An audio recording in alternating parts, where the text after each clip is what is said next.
My first Skype ever at home is with the one and only Simon Cowell. Say what? Simon, is this really? How are you? How are you? I can't believe this is happening. First of all, I can't believe it's you. It's so surreal. I am such ditto. a big fan of yours. Oh my, okay, first of all, congratulations on 15 seasons of America's Got Talent. We proudly carry it, of course, on City TV. Can you believe it's been 15 seasons already? Yeah, and by the way, thank you guys for taking it for so long. Oh, listen, it's a winning formula. With you back, of course, you're judging again, as is Howie, our fellow Canadian, Howie Mandel, Heidi Klum. I adore her. Yeah. That's my impression. And Sofia Vergara is new. It was bad. Sofia Vergara, who is new to the judging panel. That was a good impersonation. Oh, yes. Sofia Vergara. Yeah, I got to tell you, I think, I don't know, through destiny, fate, luck, we seem to have ended up with a panel which we love. Sophia's new to the party. She went from literally modern family to new family, but she has been incredible. And I mean, I spoke to her probably about 3 or 4 months ago, saying to her, look, I think you're going to have a great time. This is a wacky job. Be prepared for the unpredictable. And of course, unbeknown to us, within a week of starting filming, everything suddenly changed. I mean, it was unbelievable. How are you doing? How are you coping? How are you and the family coping? Well, we're doing fine, thank you very much. How about you and your family?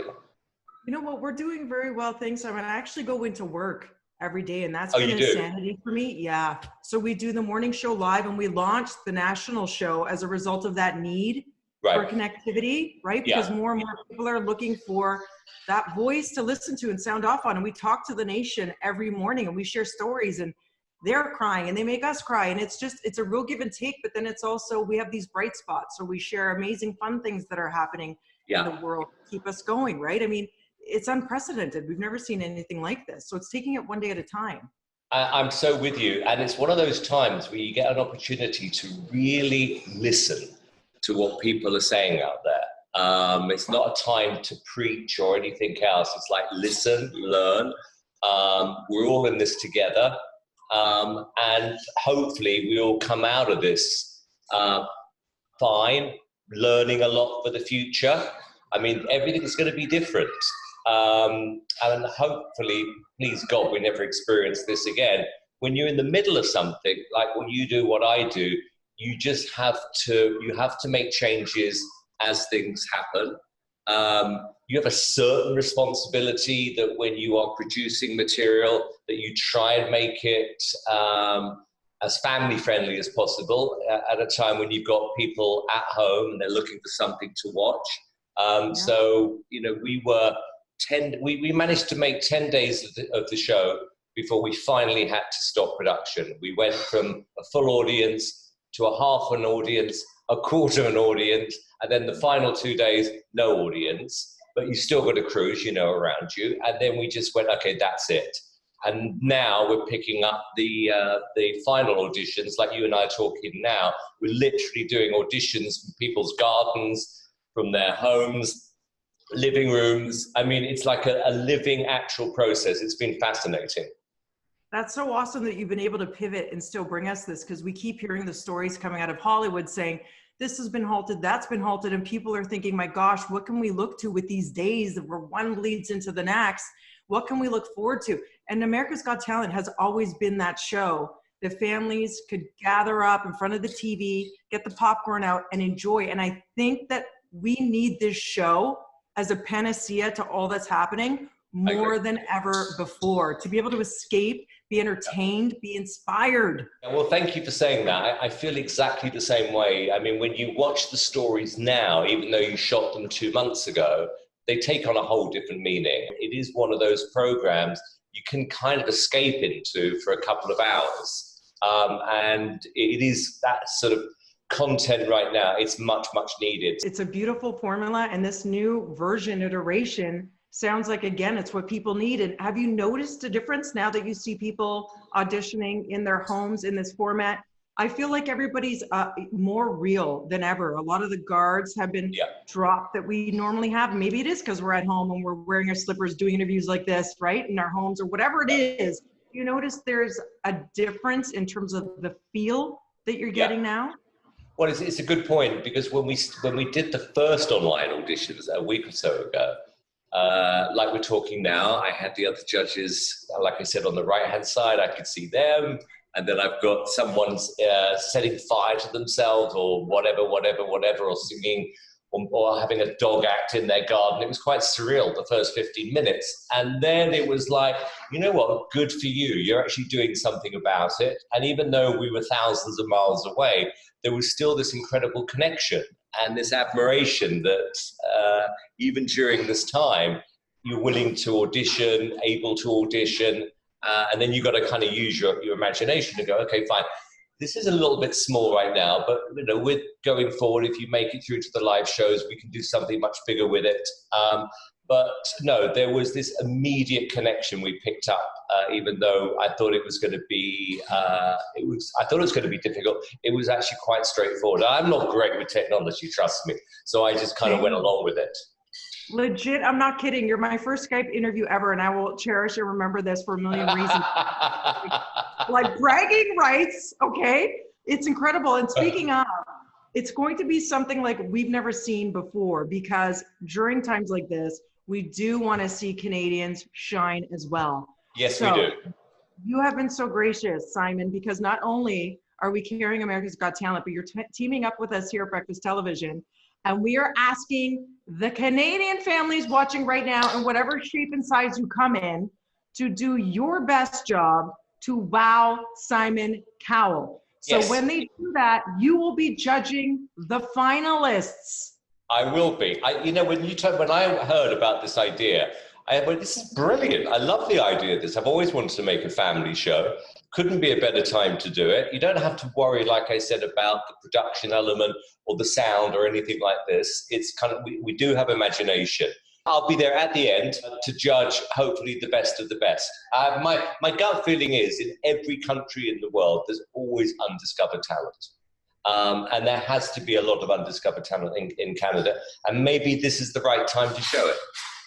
I just grabbed my cup of tea because you got me excited talking about that. And we're used to having you. Cheers. Cheers, Simon. Cheers. Yes. Lovely to talk to you. Oh, we're buds. It's BFFs. We're used to having you as a staple in our living rooms. And now to think that somebody watching at home is going to be seen by you in your living room is awesome. So what advice do you give to people who have lots of time right now to figure their act out? What do they need to do to shine?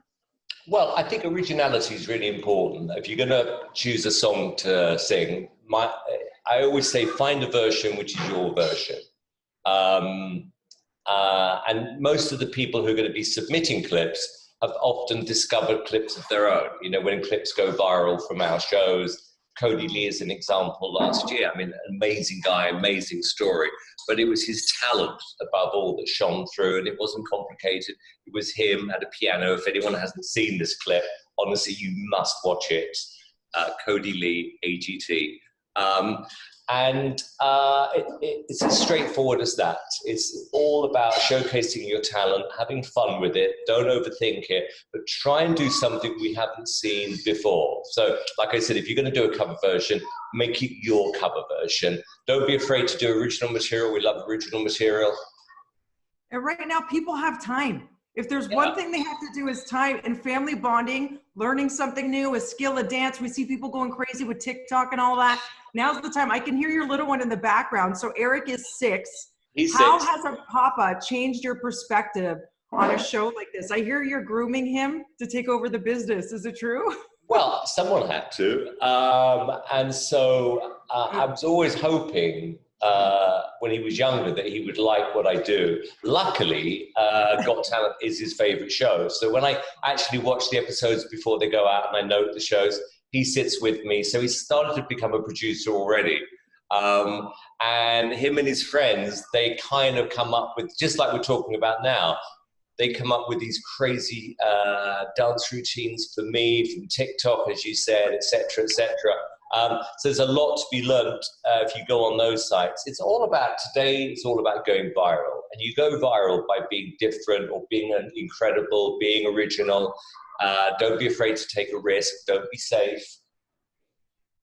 You know what? Has it changed your approach in how you look at the show or look at the acts as a dad? Has it changed the way you approach things? Oh, totally.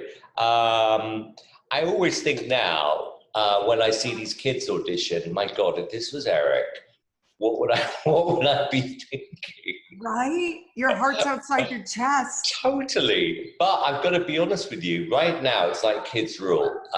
They are so switched on. These younger singers we're starting to get in now, like 11, 12, 13, 14 years old, they are so ahead of the rest, it is frightening. Because they've really understood, through social media, what it takes to engage, with an audience, why you've got to don't be afraid to tell your story. I always find the best auditions are people who really open up to us and tell us about the good times, the bad times. You've got to know about the person before they audition. It's really important that you make a connection. So I think, with what we're doing together right now, that's part of the interesting part of this. Is not just meeting a family for the first time. It's getting to know the family, where they live, what their background is, how they've dealt with this situation, what were they doing before, what are they going to be doing next, what are their ambitions. Because for me, personality is everything. Yeah, the stories always get me. They're so heartwarming and heartbreaking at the same time. And you're rooting for the underdog, and they're riddled with conflict and doubt. And then they get out there and they shine. The adrenaline works for them. And boom, they're on this massive platform and they become household names. It's truly remarkable. And their lives change. And by the way, I always say to people, can you forget about comments? Like I always say, don't read comments because it's just pointless. These people are the minority. The most important is the majority. And luckily, the majority of most people are really, really positive, very, very sympathetic to people. There's always going to be haters out there, and there's a lot of bullying going on at the moment. Of course, now as a dad, I have a real issue with that. But this is an opportunity, if you've suffered that, to go to those people who have bullied you, to go, well, this is... I can't use the word I'm going to say on family TV, but blank you. This is how good I am. Yeah, it is. It is a great way of saying that. Were you ever bullied? I was, Simon. Were you ever bullied? Well, I was lucky because I went to so many schools. I probably didn't get a chance to be bullied, actually, because I was thrown out of so many schools when I was a kid. I wasn't great at school. I left at 16. I saw it, and I've seen through the shows the impact it has on people. I've also seen, luckily, the reverse side, that when you come on a big show like ours or something like you guys are doing, it's the best way of restoring your confidence, because bullies don't like people who are more talented than them. And that's why they are bullies and idiots in the first place. You heard it from Simon's mouth. So we're calling it Canadian Families Got Talent. There's so much talent over here. I just worry that Howie's going to be super offended that we haven't mentioned him yet. Howie, our Canuck. We love Howie. From the second I met Howie, him and we've become such good friends over the years. He is the easiest person to work with, even though he has all these things going on. I mean, he's probably ahead of the pack, actually, in terms of the whole germ thing. So there's a lot to learn from Howie. Yeah, exactly. Yeah, but he is the best guy, the best judge, loves that moment when you find a star that first time. And he's got a great eye, great ear, great friend, great person. And he is off camera what he is on camera, which is, better than I do. Doesn't always apply. And that's the thing too, is I know those days people don't realize you can have a 16 to 8 hour day on set when it's regular taping mode. So you find things out about each other. Is there some weird thing that that we don't already know about Howie, as in like a food that he enjoys that we might be surprised by, as opposed to like the poached chicken and broccoli? Is there like a fun little snack that you've noticed he likes to munch on? He just loves going anywhere where there's an audience. So he goes to these crazy fast food places, knowing that when he walks in, people are going to recognize him. I mean, Howie loves attention, loves it. It's like his fuel. Does he walk in like with America's Got Talent lights and everything, with like the desk and the X, carrying it around in a cardboard, or if he could, he would. He would. I also have to talk about this. I was checking out your Instagram feed, and I love the title "Wish Fits." Oh, so thank you and your son are teaming up to talk about like the hybrid of animals. Did he come up with this hybrid of animals? We kind of came up with it together because I used to make up these animals when he was younger. I used to say to him that if a dog and a cat got married and had a baby, they'd either have a dat or a cog, which is half dog, half cat, or half cat, half dog, etc. And one time we were on a flight, and I said, why don't we come up with more of these animals? And the first one he came up with is called a snog, which was a snail and a dog. And we went from there to other animals, and then we got some calls, and eventually we ended up doing a publishing deal. So we're literally in the middle right now, because he really is writing this with me, writing these books about these crazy animals. And we're working out a way, just like we're talking now, of engaging the public so they can come up with their own wish fit animal as well, which is what would be your perfect combination of an animal. It could be a poodle and a chimpanzee, which we call a chimpanpoo, or it could be anything, because the list is endless, and we've had so much fun doing this.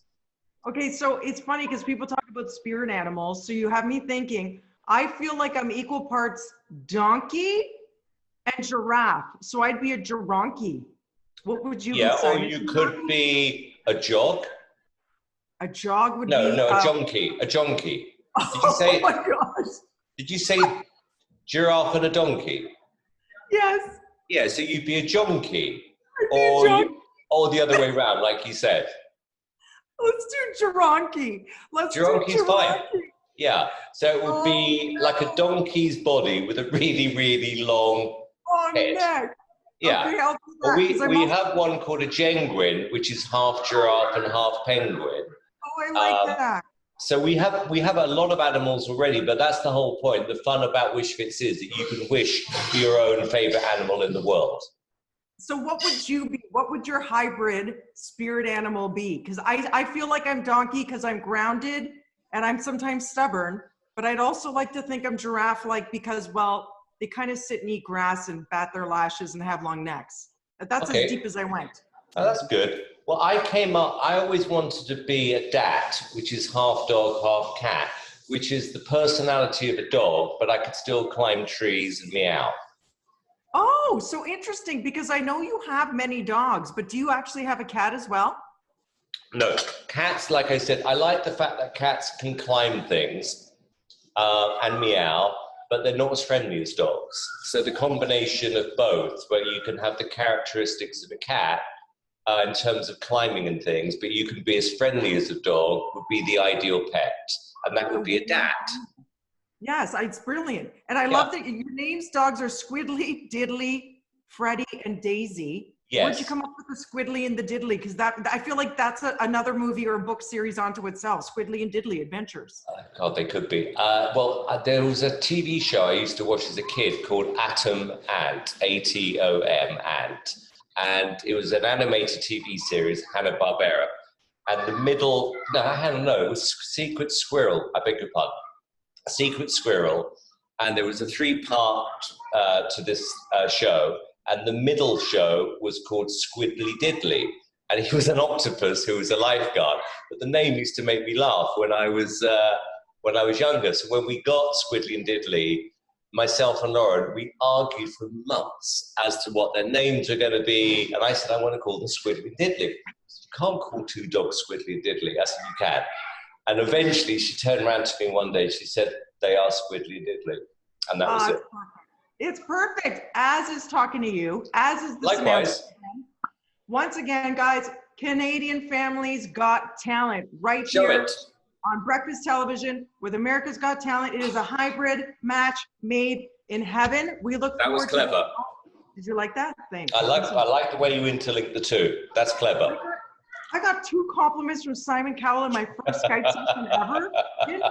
I'm going to end it on a bad note because this is going too well. I have another impression. Guess who it is, okay? Go on. Do you believe in life after love? That was a little bit Elvis at the end. Cog? That was a cog trying to sound like Cher. Hang on, I got another one. Simon, my heart will go on because I love you. That's a Canadian. Celine. Actually, that wasn't bad. That was okay. Love you. Hold on. Hold on. I got to say it. Comes to love and you leave it, because that's the way it is. And to be clear, that is exactly what we're not looking for on Canadia's Family's Got Talent. That was a great example. Thank you. Mission accomplished. I wanted to get skewered by Simon Cowell, and it happened. And it was just so organic.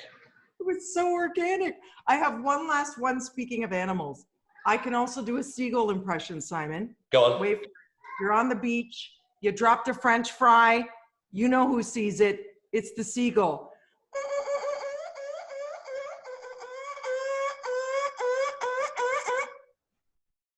Was that you? I swear that was me. Did you think it was a real seagull? It was better than your singing. Yes! We ended by wrapping it all up in a bow. Simon, let's do this again when we're looking at the finalists. I can't wait. So when are we going to do this? Oh yeah, like May 26th. Perfect. This is fantastic.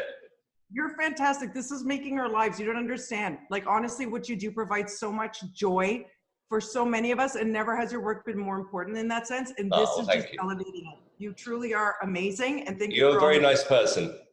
You're a sweetheart, Simon. And love to the family, little Eric, all the dogs. I will do. Thank you. That was so much fun. Thanks for doing this. This is amazing.